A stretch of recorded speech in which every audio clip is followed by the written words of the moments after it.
कुश्ता देते हैं बैदमर को, वो भी काम नहीं करता, ज़मरुद देते हैं वो भी काम नहीं करता। अब क्या करें? शुगर का मरीज़ ना हो, अब दवाई खाते खाते कुश्ते खाते खाते बंदा मरने के करीब है, पेशाब उसका कंट्रोल नहीं हो रहा, पेशाब ऐसे बेइरादा उसका खारिज हो जाता है। अब 7 चीज़ें इस्तेमाल करनी है। कौन सी चीज़ें? 7 चीज़ें इस्तेमाल करनी है। नंबर 1, आपने क्या नान खा लेना, यानी कि अजवाइन देसी, ये भी 1 तोला होना चाहिए।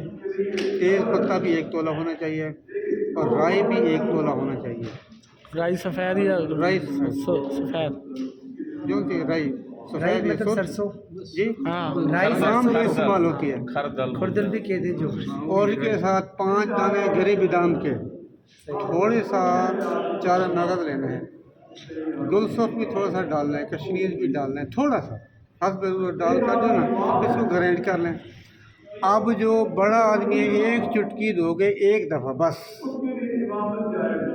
दोबारा आपको ज़रूरत नहीं पड़ेगी। पानी के साथ बच्चा है उसके हिसाब से दे दें, इंशाल्लाह 1 चुटकी ऐसा काम कर दोबारा पेशाब नहीं आएगा बार बार सुबह से शाम तक। अजवाइन है, राई है, जी अजवाइन, राई, चारमगज, जी दूसरी धनिया बादाम।